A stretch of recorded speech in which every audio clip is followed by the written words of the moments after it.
When I got to the office on Monday, Dan said, "Do you want to take a couple days off in Florida?" Elliot Rogers seemed to need a little encouragement with all the turmoil of the last couple months. Since Dan and I were co-owners of our firm, we usually didn't travel to clients anymore. We needed young, eager subordinates to do that. Poe Elliot Rogers and his wife had been with us for over 15 years and had invested almost $100 million, so they were given special attention. I don't mind. In fact, it's a very good time. The kids have gone off to college, and Carrie's gone to a friend's house in Nashville for a week. So, of course, I'm going to go comfort him. On the plus side for me, it was a chance to see my Uncle Tony. He was almost 80 now, lived right on a picturesque creek an hour north of Miami, and was as interesting a man as ever. I went home, packed a bag for a couple of days, went to the airport, and by 3:30, I was sitting with Tony on the balcony of his apartment, drinking beer and listening to the same old stories I had enjoyed as a kid. Every time a boat went by, he would shut up and pick up his binoculars. "You gonna finish that story or what, Tony?" The guy at the bar jumped on you. He grinned, not taking the binoculars from his eyes. "Hang in there, my young friend. At my age, it's not often a guy gets to see naked tits." He handed me the binoculars, and to my amazement, I saw 3 teenage girls and a guy waving from a small sailboat. All the girls were grinning and topless. Tony took the binoculars back. "See what I mean?" He gave a satisfied cackle. We shared family stories and drank a few more beers until I started thinking about dinner, maybe a couple of steaks at a place Tony liked around the corner. He picked up the binoculars again, looked at the pale blue boat, focused carefully, and just stared. "3A team," he said. "Holy shit," and handed the binoculars to me. It was about a 10-meter boat called my Blue Angel, gently drifting downstream. On the cushions in the cockpit, there was a stocky, short-haired guy, about 30 or so, and he had a beautiful brunette, obviously a little older, who was riding him vigorously with her head thrown back and her breasts thrown up vigorously. On her right shoulder, she had a large tattoo in the form of a Chinese character. You may wonder why I paid attention to the name of a boat or a tattoo on a naked woman. The explanation is simple enough. It was my wife, Carrie. Without saying a word, I handed the binoculars back to my uncle and listened to his comments until the couple disappeared from sight around the corner.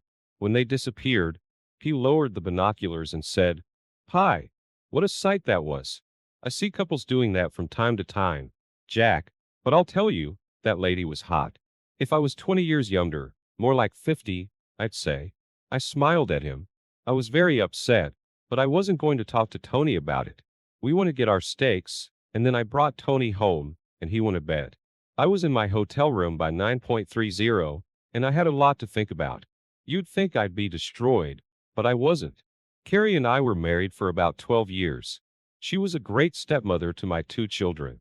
My first wife was killed in a railroad accident, and a very good wife to me.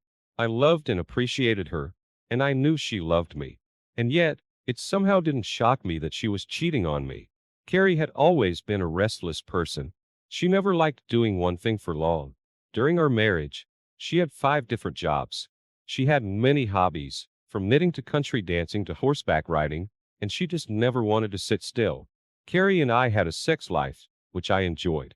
She was as interested in sex as I was, of course, and had no problem grabbing me by the toolbox from time to time and dragging me into the bedroom. Sometimes we had gentle, even casual sex of married seniors, but sometimes she had the hell out of me.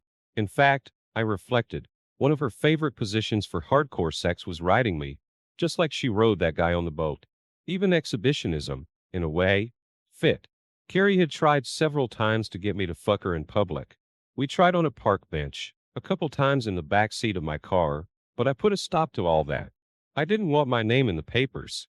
To put it bluntly, I wasn't crushed. I was angry, I was hurt, but I didn't see my marriage necessarily falling apart over it. I didn't think Carrie meant to humiliate me. She didn't know where Uncle Tony lived, and she certainly didn't suspect that I'd be looking at the river that day. But 2 things were quite clear to me. I was going to find out a lot more about what was going on, and I was going to sleep with Stephanie Prince. For the sake of it, I called Marjorie Bales in Nashville, where Carrie was to spend a week. She seemed surprised by my call and a little wary. "I'm sorry to bother you, Marjorie, but Carrie's cell phone doesn't seem to be working and I can't get through. Could you get her for a minute?" I'm sorry, Jack. She's in the shower. Can I have her call you back? We talked on the phone and I smiled to myself. As I expected, Marjorie was covering for her old friend. I wondered how many of Carrie's previous trips to Nashville had actually been vacations with one or another of her friends. Carrie called me on my cell phone about 45 minutes later, quite a long shower, and we had a friendly chat. I told her I was on my way to a client meeting, but I didn't mention where I was. Before we hung up, she told me that she loved me, missed me, and would see me on Saturday. The thing is, I believed her. She really did love me. I didn't think the affair was to get out of our marriage or to outplay me. I figured my troubled wife just wasn't well suited to a monogamous life. After meeting Elliot Rogers the next morning, I spent half an hour with Thomas Giordino, a private detective. I told him all about the short-haired guy from my Blue Angel, let him copy my wife's picture, and left him a sizable check. He doesn't need to break in, I told him, and I don't need compromising photos. Just be careful to find out what's going on. She stayed with him? Or was it a chance encounter? Who is this guy? Where is he from? And what does he do for a living? I want to try to find out how they met and how long they've been doing this. Before I got on the plane back to Charlotte, I called Stephanie Prince. Hi, this is the man of your dreams. Are you free for dinner tonight? Yeah, I'm serious. Carrie's out of town and I want to take you to dinner. How do you like Fig Tree? It's fantastic. I'll pick you up at 8 o'clock. And listen, where's something worthy of that beautiful body? I want every man in the restaurant to hate my guts tonight. I laughed and hung up. 318 called the Fig Tree and made a reservation. Stephanie Prince was a tall, very hot, red-headed woman of about 32x who lived 3 blocks from Carrie and me. She sold real estate, knew almost everyone in town, dated a lot, and for some unknown reason was attracted to me, even though I was a pretty average guy of 41, 3 or 4 years earlier. After we had met at a few neighborhood parties, she had made me a serious proposal. We were having lunch downtown and she said, Jack, would you do me a favor? Sure, I said. Give me a name. I've been going through a hell of a time lately. Could you take a couple hours off today and brainwash me? When I finished picking up my jaw from the table, we talked about it.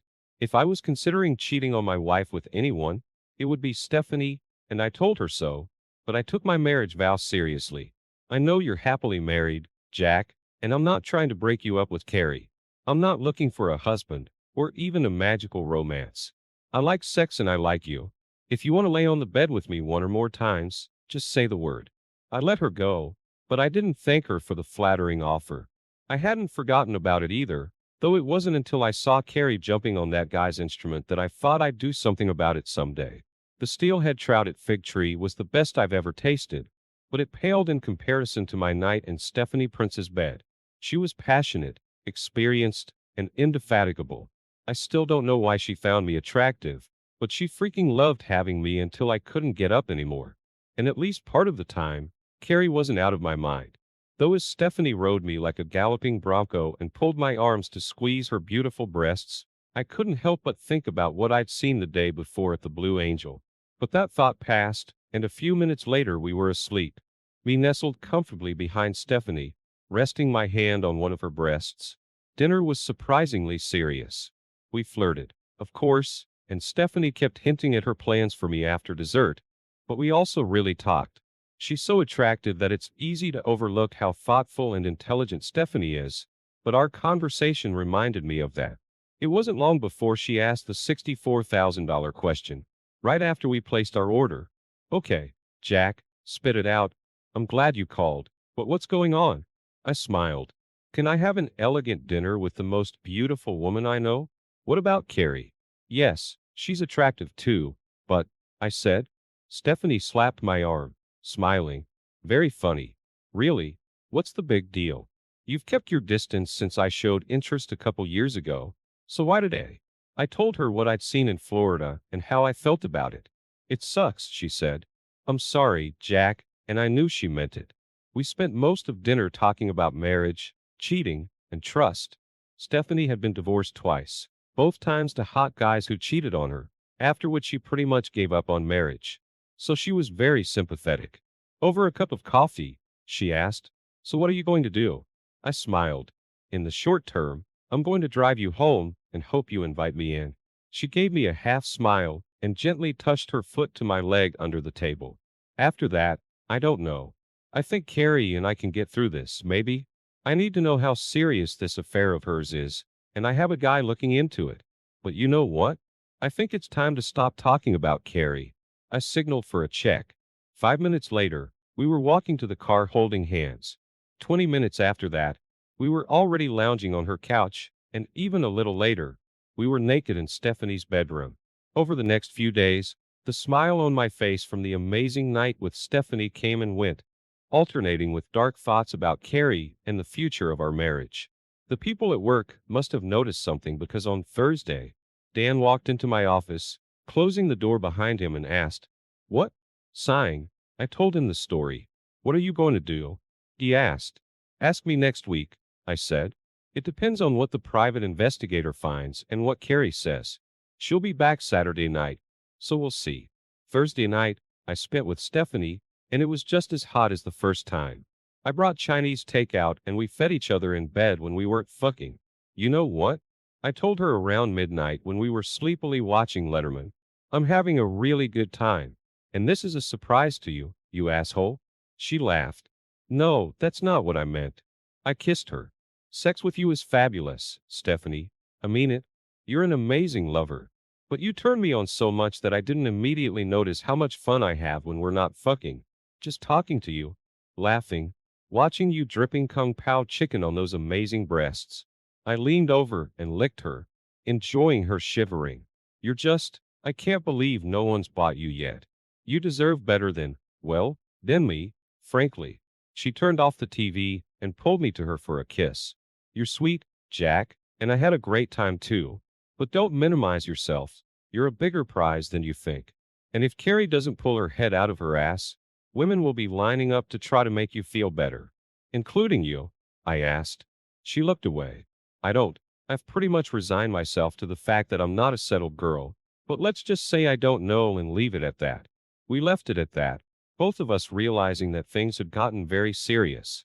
Snuggled up against each other, we kissed some more and fell asleep. And in the morning, Stephanie was light and laughing. We showered together, joked over breakfast, and went our separate ways. Thomas Giardino, a private investigator from Florida, sent me an email Friday afternoon. "Here are our preliminary results. Please read and study the attached files and then call my office. I'll be on site by 6 p.m. I read the report, looked at a half dozen photos, then called and spoke with Giardino for about 20 minutes. The owner of the Blue Angel was a 34-year-old guy named Roger Dion. He was vice president of sales at a medical supply company and, according to his neighbors, something of a pussy lover. At his house, there was almost always a woman, splashing in the pool, sunbathing on the deck, or even moaning and screaming in his bedroom. And the women never stayed long. Dion apparently liked variety, not monogamy. The private investigator's photos included several shots of Carrie and Dion together, lying by the pool, getting out of the BMW in his driveway.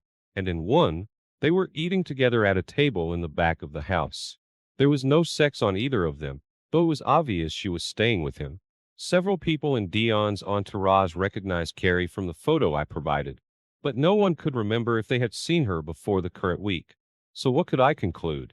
First, Dion was likely a short-term buddy of Carrie's, or at least a recent acquisition. They probably met through work, as Carrie worked in the purchasing department of a hospital in Charlotte and dealt with medical supply companies and their executives on a regular basis. Whether she planned to see him after this week was impossible to say, but he wasn't like a second husband. Since Carrie had gone to see her friend Marjorie about once a year for the past few years, it was likely that old Roger was just my wife's latest fling, not the one and only. She was obviously very careful about her adventures, as I would have had no idea what she was up to if it hadn't been for coincidence and Uncle Tony's binoculars. I was left with a few questions, but not many. Just one major one. What should I do about it? "Baby, I missed you." Carrie kissed me carelessly and hugged me tightly. I kissed her back, then picked up her suitcase, and we headed to the airport parking lot with her squeezing my hand tightly. "I hope you have a bottle of champagne for us." Since both Carrie and I travel periodically for work, or in her case, to visit my friend Marjorie in Nashville, we had gotten into the habit of celebrating our reunions with champagne in bed, followed by hot sex. Tonight was no exception. She took a quick shower while I unloaded her bags and got the champagne out, and we spent the next couple hours playing in bed. She looked happy and horny as always. For me, however, it was different. Fun, physically satisfying, but a little empty. When we were done, she snuggled up to me, kissed my neck, said, "Thank you, baby, love you," and fell asleep a few minutes later. When Carrie, in her robe and with a sleepy smile, peeked into the kitchen on Sunday morning, I had already made coffee and was just serving scrambled eggs and toast. She hugged me, smiling, then accepted a cup of coffee. We ate in silence, Carrie looking at me affectionately, squeezing my hand from time to time, and I just sat back and watched. After the second cup, when she started to come around, Carrie said, "That was pretty sweet last night, babe. The best part of being away is always coming back when you remind me of what I missed." She smiled at me lovingly. I loved it, but that didn't stop me from saying what I'd been waiting to say for so long. "Do you think, Carrie, I should have used a condom? I mean, since you slept with Roger Dion, do you think we're safe?" A smile froze on her face. "Jack, what did you say?" I waited, letting the silence grow. Her face turned very pale, and she couldn't bear to look at me. "Roger," I said, "the guy in Florida with the boat. Don't play dumb. Honey, it doesn't suit you. Did you use condoms with him? What about the other guys you slept with? I think there were at least 5 or 6. Were you a good girl, and did you practice safe sex?" Carrie started to cry. "Jack, it's not." "What? My God, baby, I'm so sorry. I didn't, my God." She buried her face in her hands, crying even harder. When she looked up at me, her face stained with tears, I just stared back. "Baby, Jack, I know God, I know I did something terrible, but how did you know?" Silence. I wasn't going to answer that question. She looked at me and recoiled at everything she saw. She was crying harder now, blowing her nose into her napkin. I got up from the table. "I'm going to take a shower." When I returned to the kitchen a half hour later, shaved and dressed, Carrie was still sitting at the table, but had already put the dishes away and washed her face. "Honey, I know I owe you an explanation. I know I screwed up, and I love you so much. I just can't." "I'm sorry, Carrie," I said. "Not now. I have to be at Stephanie Prince's house. I think I'll be back for dinner, and then we can talk." "Stephanie Prince?" Her sad face turned puzzled. "Yeah, you remember Stephanie, the real estate agent? The tall one with the red hair? Turns out she's really good at sex, like she likes doing it. You know what I mean?" Carrie looked like pigs just flew in the kitchen window. "Stephanie, are you having sex with her?" "Well, when I found out our marriage wasn't what I thought it was, I took her up on her offer. We fucked, yeah, so I'll see you at dinner." Stephanie did give a great blow job, although I wouldn't say it was better than Carrie's. That afternoon in Stephanie's bed, I left what I thought was a pretty good opinion of myself, considering what I had done with Carrie the night before. Then we laid around for a while, eating sandwiches and watching the Carolina Panthers. Around 6, I got up to take a shower, enjoying the sounds from the bedroom where Stephanie was yelling at the judges to throw the damn flag once in a while. "Huh?" When I came out, she said, "Would you like to stay for dinner? We could order Chinese food again, or pizza or something." I smiled. "I'm sorry, but I can't tonight. I told Carrie I'd be home for dinner." Stephanie sat up straight, giving me a great view of her beautiful breasts.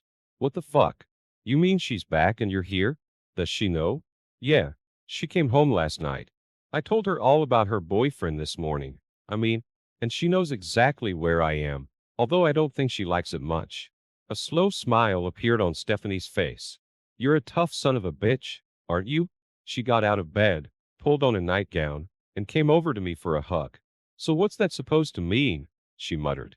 "About us?" I looked at her. "I honestly don't know. There aren't many alternatives, and after tonight, I'll know a lot more.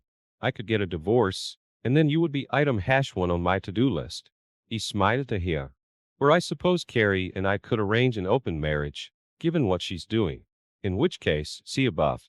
Or just maybe we could work things out and get back to where I thought we were all along." Stephanie stroked my shoulders, looking at me thoughtfully. "I like you a lot, Jack, both in and out of bed, actually, but I don't think I should be anywhere in the middle of your marriage." That's not what I had in mind when we started playing. I kissed her. I understand. We need to deal with Carrie first. After that, we'll see. But I sure wouldn't mind more of what we've been doing, Steph. Catching her off guard, I grabbed her ass and lifted her into my arms. Squealing, she wrapped her legs around my waist and hugged me, giggling as I kissed her hard again. It wasn't easy, but it was worth it. When I entered the house, there was soft music playing, Vivaldi or something like that. I looked into the dining room and saw a table set for two, with serving mats, pretty napkins, and two tall candles. Before I could go looking for Carrie, she came in from the kitchen with fried chicken in a large pan. She wore one of her beautiful dresses, much more chic than usual for a quiet dinner at home on the weekend. There you are, she said in a voice full of contrived cheerfulness. Dinner is ready, so sit down. A moment later, she returned from the kitchen with two more dishes, rice pilaf and spinach. When I sat down, she pulled a bottle of nice, white wine from the refrigerator, which we both love, and poured us each a glass. This looks delicious, Carrie, I said. We drank each glass of wine in silence and ate our dinner without much conversation. There was some talk about innocent things, the latest news from the kids, what happened at my job, but too much was left unsaid, too many topics to avoid. It was tense, and she was clearly enjoying it far less than I was. When she cleared the table and brought out a beautiful apple pie, I suddenly had enough. All day, indeed, all week, my mind had been spinning with thoughts. Can my marriage be saved? Do I want to save it? Would I be just as well off if I became a single guy again? Is any future with Stephanie possible? And I realized that, at least in that moment, everything depended on what Carrie had to say, what her story would be, and how she would tell it. So, Carrie, shall we get down to business? What's first? Shall we talk about my day with Stephanie, or your week with Roger Dion? Which one of us fucked more? How many more lovers, or sex buddies, or whatever you call them, have spread your legs? Will we have an open marriage, or no marriage at all? Where would you like to start? I caught her off guard. She stared at me, face pale, mouth open. Then she started crying quietly. Jack, I'm a terrible person. She spoke softly, tears streaming down her face onto the table. I'm selfish, I'm immature, I'm a liar and a cheat. She looked up at me. You know that before you. I never had a relationship that lasted even a year. I was always, I don't know, restless, or moody, or claustrophobic.